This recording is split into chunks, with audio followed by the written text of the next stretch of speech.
Welcome back to my YouTube channel tutor Khushi. तो guys मैंने आपको लास्ट लाइबिलिटी अप्रोच से कैपिटल एम्प्लॉयड फाइंड करना सिखाया था। आज हम क्या है एसेट अप्रोच से कैपिटल एम्प्लॉयड को फाइंड करना सीखेंगे। तो यहाँ पे लिख लीजिए आप एसेट अप्रोच। मेरी थोड़ी सी प्रेजेंटेशन प्रॉब्लम है तो आप प्रेजेंटेशन अपने हिसाब से देख लीजिएगा, पर मैंने टॉपिक पे ज़्यादा फोकस किया कि आपको टॉपिक ज़्यादा क्लैरिटी के साथ समझ आए। तो अभी क्या है बात की थी लास्ट लाइबिलिटी अप्रोच से, मैंने कैपिटल एम्प्लॉयड सिखा दिया था। अगर फिर भी आपको नहीं समझ आया हो तो मुझे आप कमेंट सेक्शन में बता सकते हैं, तो मैं आपको दोबारा से इसके लिए एक शॉर्ट्स में वीडियो बना दूंगी। उसके बाद है एसेट अप्रोच। जरूरी नहीं है कि कैपिटल एम्प्लॉयड हम लाइबिलिटी साइड से ही फाइंड कर सकते हैं, हम एसेट साइड से भी क्या है कैपिटल एम्प्लॉयड को फाइंड किया जा सकता है। ये टोटली डिपेंड करता है कि हमें किस तरह का डाटा दिया हुआ है क्वेश्चन में। ठीक है, तो एसेट अप्रोच में हम कैसे फाइंड कर सकते हैं capital employed is equal to, मैं शॉर्ट फॉर्म यूज कर रही हूं। ठीक है, कैसे फाइंड कर सकते हैं हम टोटल एसेट्स में से करंट लाइबिलिटीज को क्या है लेस कर दिया जाता है।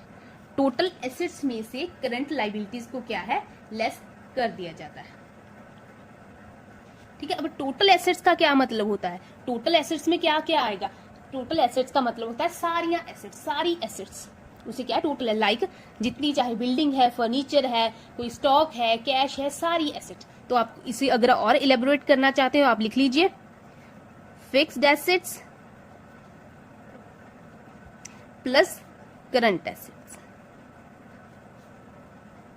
ठीक है ना, जितनी भी फिक्स्ड एसेट्स होंगी, जितनी भी करंट एसेट्स होंगी, उसका क्या है टोटल कर लिया जाता है। आपको याद है आपने जो टी शेप का फॉर्मेट था बैलेंस शीट का, ऐसे होता था ना आपका, इस साइड क्या है आपकी लाइबिलिटीज होती थी और इस साइड क्या है आपकी एसेट्स होती थी। तो ऐसा होता था ना, liabilities amount assets and amount, ये फॉर्मेट है जो आपने लास्ट 11th स्टैंडर्ड में किया था। तो यहाँ पे हम क्या यूज करेंगे, टोटल एसेट वाली अमाउंट जो यहाँ पे टोटल आती होगी, आप टोटल करते हो ना यहाँ पे, तो ये जो चीज यहाँ पे टोटल होके आती है उसे हम यहाँ पे कंसीडर करेंगे। यहाँ पे लिखते हैं ना सारी एसेट्स का टोटल, ये वो वाला टोटल है, उसमें से क्या है करंट लाइबिलिटीज को क्या है लेस कर दिया जाएगा। क्वेश्चन में जितनी भी आपको करंट लाइबिलिटीज गिवन होंगी उसे क्या है हम लेस कर देंगे। आपको फिक्स्ड एसेट्स भी पता है, आपको करंट एसेट्स भी पता है, आपको करंट लाइबिलिटीज भी पता है, तो आप क्या है इसकी हेल्प से क्या है कैपिटल एम्प्लॉयड को फाइंड कर सकते हैं। और दूसरा मेथड क्या है इसी में ही, जहाँ फिर आपको ये टोटली डिपेंड करता है कि डाटा के ऊपर कि कैसा कैसा डाटा आपको दिया गया है। जहाँ फिर और लिख लीजिए यहाँ पे और क्या हो सकता है दूसरा, capital employed is equal to fixed assets. अब फिक्स्ड एसेट्स आपको पता ही है जो लॉन्ग टर्म के लिए बिजनेस में होल्ड करके रखी जाती है, वो क्या है फिक्स्ड एसेट्स, उसमें क्या है ऐड कर दिया जाता है वर्किंग कैपिटल को। ठीक है, फिक्स्ड एसेट्स में ऐड कर दिया जाता है वर्किंग कैपिटल को। फिक्स्ड एसेट्स आपको पता है, ठीक है, 11th स्टैंडर्ड में आपने पढ़ा है फिक्स्ड एसेट्स क्या है। आपने शायद वर्किंग कैपिटल वर्ड नहीं पढ़ा होगा, तो वर्किंग कैपिटल का क्या मतलब होता है, करंट एसेट्स में से करंट लाइबिलिटी को लेस कर देना क्या होता है वर्किंग कैपिटल। जितनी भी बिजनेस में करंट एसेट्स होंगी उसमें से जितनी भी हमारे पास करंट लाइबिलिटी होंगी दोनों को लेस कर दिया जाएगा, तो वो क्या है हमारी वर्किंग कैपिटल बनेगी। फिक्स्ड एसेट्स में से वर्किंग कैपिटल को ऐड कर दिया जाता है। अभी देखिए हमने इन्वेस्टमेंट्स की बात की थी लास्ट। कैपिटल एम्प्लॉयड क्या होता है, जितने भी पैसे हमारे बिजनेस में इन्वेस्टेड है उसे हम क्या है कैपिटल एम्प्लॉयड बोलते हैं। ठीक है, तो लाइबिलिटी साइड में हमने देख लिया था। अभी मैं बिजनेस में पैसे कहाँ इन्वेस्ट करूंगी, एसेट के पॉइंट ऑफ व्यू से। एसेट के पॉइंट ऑफ व्यू से मैंने क्या है, सपोज मैंने कोई प्रोडक्शन करनी है, किसी चीज की प्रोडक्शन करनी है, तो मुझे उसके लिए क्या है मशीनरी चाहिए, एसेट्स चाहिए, तो मैं पैसे कहाँ इन्वेस्ट करूंगी, मैं क्या है एसेट्स में इन्वेस्ट करूंगी। राइट, तो मैं इन्वेस्टमेंट कहाँ करूंगी, मैंने कोई हैवी मशीनरी खरीद ली है, यहाँ पे लिख लीजिए फिक्स्ड एसेट्स। ठीक है, तो मैंने कोई मशीनरी खरीद ली है, कोई फर्नीचर खरीद लिया है, या फिर कोई वैन खरीद ली है सामान को लोड करने के लिए या इधर उधर ले जाने के लिए। ठीक है ना, तो वो क्या है मेरी बिजनेस की फिक्स्ड एसेट्स है, वो बिजनेस में मैंने इन्वेस्टमेंट लगाई है फिक्स्ड एसेट्स के रूप में, जिससे मुझे क्या है रेवेन्यू जनरेट होने वाला है। तो मैं फिक्स्ड एसेट्स में भी इन्वेस्ट कर सकती हूँ, मैं करंट एसेट्स में भी कर सकती हूँ। लाइक इन्वेंट्री करंट एसेट आपको पता है, ठीक है ना। अभी लाइक इन्वेंट्री, जैसे इन्वेंट्री की एग्जांपल ले लीजिए, इन्वेंट्री क्या है, मेरी एसेट है, आज नहीं तो वो कल सेल आउट हो जाएगी, सेल आउट हो जाएगी तो मुझे उससे क्या है रेवेन्यू जनरेट होगा। वो भी फिक्स्ड एसेट्स की वजह से क्या है, मुझे मैंने इन्वेंट्री को जनरेट किया, और इन्वेंट्री क्या है, मेरी इन्वेस्टमेंट है, तो इन्वेस्टमेंट है, इसलिए क्या है ये भी एक कैपिटल एम्प्लॉयड का एक पार्ट बनेगा। ठीक है, तो दोनों का हो गया, करेंगे तो ये हो गया टोटल एसेट्स, फिक्स्ड एसेट और करंट एसेट को ऐड करेंगे तो ये क्या हो गया, टोटल एसेट। लिख लीजिए टोटल एसेट, टीए, दोनों बन गए टोटल एसेट। तो इसमें से क्या है, हम करंट लाइबिलिटी को लेस करेंगे करंट लाइबिलिटी को। अभी करंट लाइबिलिटी आपको पता है जो विद इन 12 मंथ्स पे करनी होती है, दैट इज करंट लाइबिलिटी। जो पैसे बिजनेस ने पे ऑफ करने हैं उसे क्या हम लेस कर देंगे, तो हमारी क्या आ जाएगी, capital employed is equal to capital employed. ठीक है, तो ये हमारी कैपिटल एम्प्लॉयड आ गई। जितने भी पैसे बिजनेस में इन्वेस्टेड है, मैंने बिजनेस में इन्वेस्ट किए हैं, चाहे फिक्स्ड एसेट के रूप में चाहे करंट एसेट्स के रूप में, उसको ऐड कर देंगे और उसमें से क्या है करंट लाइबिलिटी को लेस कर देंगे, क्योंकि ये पैसे बिजनेस में इन्वेस्टेड नहीं है, ये पैसे मैंने पे करने हैं, आज नहीं तो कल मुझे पे करने पड़ेंगे। करंट लाइबिलिटी का यही मतलब होता है जो विद इन 12 मंथ पे हो, मुझे विद इन 12 मंथ क्या है इसे पे करना पड़ेगा, तो ये इन्वेस्टमेंट का पार्ट नहीं हो सकता, इसलिए हम क्या है इसे डिडक्ट करते हैं। तो ये क्या है, कैपिटल एम्प्लॉयड। तो मैंने बता दिया है कि एसेट साइड से कैसे कैपिटल एम्प्लॉयड फाइंड करते हैं और लाइबिलिटी साइड से कैसे कैपिटल एम्प्लॉयड फाइंड कर सकते हैं। तो अभी इतना आपको क्लियर है, तो अभी हम क्या है क्वेश्चन की तरफ मूव करते हैं। तो डिपेंड करता है टोटली कि हमें डाटा कैसे दिया है, तो हम देख लेते हैं हमें डाटा कैसा दिया हुआ है क्वेश्चन में। Company has assets of 10 lakh, company के पास कितनी एसेट्स है, 10 लाख की। उन्होंने नहीं बताया कि ये फिक्स्ड एसेट्स है जहाँ ये करंट एसेट्स है, उन्होंने सीधा बताया है एसेट्स है।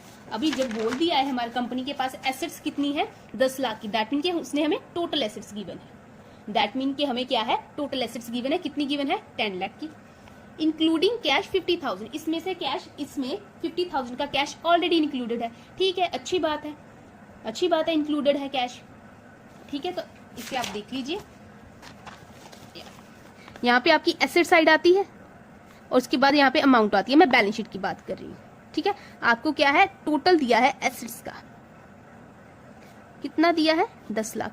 हमें क्वेश्चन के लिए यही चाहिए, हमें टोटल एसेट्स चाहिए। उसने क्या किया, क्या बोला है साथ में, कैश है 50,000 का जो ऑलरेडी इसमें इंक्लूडेड है। ठीक है, ऑलरेडी इंक्लूडेड है तो हमें दोबारा से इंक्लूड करने की क्या जरूरत है, इंक्लूडिंग कैश 50,000, जो 50,000 का कैश है ऑलरेडी इसमें इंक्लूडेड है, हमें दोबारा से इंक्लूड करने की जरूरत नहीं है। तो हमारे पास कैश कितना है, सॉरी एसेट्स कितनी है, 10 लाख। ठीक है, उसके बाद हमें creditor of the amount of 40,000, और क्रेडिटर कितने गिवन है, हमें 40,000। क्रेडिटर क्या होता है, करंट लाइबिलिटी होती है, क्रेडिटर क्या होता है, करंट लाइबिलिटी होती है। तो हम क्या है कैपिटल एम्प्लॉयड को फाइंड करेंगे। पहले क्या है हम एसेट अप्रोच से फाइंड करते हैं, एसेट अप्रोच। तो एसेट अप्रोच से कैसे फाइंड कर सकते हैं, क्या फॉर्मूला है आप देखें, टोटल एसेट्स में से करंट लाइबिलिटी को लेस कर देना, और टोटल एसेट्स का क्या फॉर्मूला है, fixed assets plus current assets. ठीक है, तो हमें क्या है टोटल एसेट भी गिवन है, हमें टोटल एसेट्स कितनी गिवन है, 10 लाख की, 10 लाख गिवन है ना, साथ में लिखा है कि इंक्लूडिंग कैश 50,000। ठीक है, इंक्लूडेड है तो हम दोबारा से इसको इंक्लूड क्यों करेंगे, हमें टोटल एसेट्स गिवन है और हमें क्या है करंट लाइबिलिटी भी गिवन है। कितनी करंट लाइबिलिटी गिवन है, 40,000। क्रेडिटर क्या है, हमारी करंट लाइबिलिटी होते हैं, तो हमें क्या करंट लाइबिलिटी गिवन है 40,000। ठीक हो गया, तो कैपिटल एम्प्लॉयड कैसे आएगी, capital employed is equal to total assets minus current liability, 10 lakh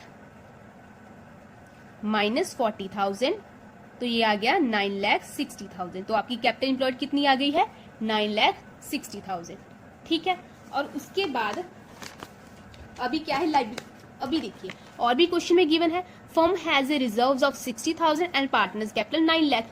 तो हम क्या है लाइबिलिटी अप्रोच से भी क्या है क्वेश्चन, यहाँ पे पहले लिख लीजिए लाइबिलिटी अप्रोच। हम लाइबिलिटी अप्रोच से भी क्या है कैपिटल एम्प्लॉयड फाइंड कर सकते हैं। मैंने क्वेश्चन ही ऐसा लिया था कि दोनों तरीके से क्या है आप कैपिटल एम्प्लॉयड को फाइंड कर सकते हैं। तो लाइबिलिटी अप्रोच से कैसे फाइंड करेंगे, हम कैपिटल में रिजर्व को ऐड करेंगे और लोन को भी क्या है ऐड कर देंगे। यही फॉर्मूला है कि शॉर्ट टर्म में देखें, कैपिटल में रिजर्व को ऐड कर देंगे, लोन को भी क्या है ऐड कर देंगे। तो कैपिटल कितनी गिवन है, कैपिटल गिवन है आपको 9 lakh. Capital employed is equal to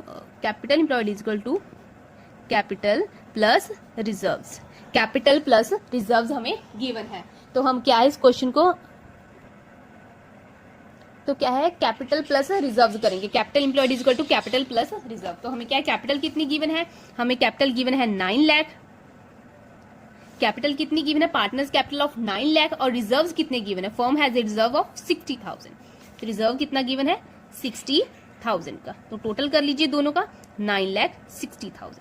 एक बात का आप हमेशा से ध्यान रखें कि चाहे आप कैपिटल एम्प्लॉयड एसेट अप्रोच से फाइंड कर रहे हैं, चाहे आप कैपिटल एम्प्लॉयड फाइंड कर रहे हैं लायबिलिटी अप्रोच से, कैपिटल एम्प्लॉयड हमेशा ही सेम आएगी, ठीक है ना। यहाँ पे भी 9,60,000 आया हमारा, यहाँ पे भी 9,60,000 आया, यहाँ पे भी 9,60,000 और यहाँ पे भी 9,60,000, ठीक है। कैपिटल एम्प्लॉयड अगर आप डेटा दोनों साइड्स का दिया है तो आप दोनों साइड से कैलकुलेट कर सकते हो, आपकी कैपिटल एम्प्लॉयड क्या है, सेम आएगी, राइट। तो अभी इस क्वेश्चन को आगे सॉल्व करना शुरू करते हैं। हमने कैपिटल एम्प्लॉयड फाइंड कर लिया है, तो नॉर्मल प्रॉफिट कैसे आएगा हमारा, कैपिटल एम्प्लॉयड को नॉर्मल रेट ऑफ रिटर्न के साथ क्या है, मल्टीप्लाई करेंगे। तो हमें कैपिटल एम्प्लॉयड कितना आया हमारे पास 9,60,000 और नॉर्मल रेट ऑफ रिटर्न कितना क्वेश्चन में गिवन है 10%, तो इसका 10% फाइंड कर लीजिए, तो आ गया 9,96,000, ठीक है। 9,60,000 का 10% आ गया 96,000। तो हमारा सुपर प्रॉफिट कैसे आएगा, super profit is equal to average profit minus normal profit, यही फॉर्मूला है, ठीक है ना। स्टार्टिंग में मैंने यही लिखा था,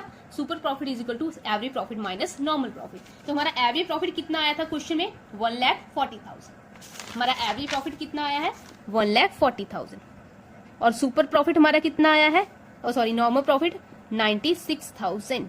तो हमारा super profit is equal to 1,40,000 minus 96,000, तो ये आ गया हमारे पास 44,000। ये क्या है हमारा सुपर प्रॉफिट, 1,40,000 में से 96,000 को क्या है लेस कर दिया जाएगा, ठीक है। उसके बाद गुडविल कैसे फाइंड करनी है, गुडविल सुपर प्रॉफिट की हेल्प से क्या है, सुपर प्रॉफिट को नंबर ऑफ ईयर परचेज के साथ मल्टीप्लाई कर दिया जाएगा। Super profit is equal to super profit multiply by number of year purchase.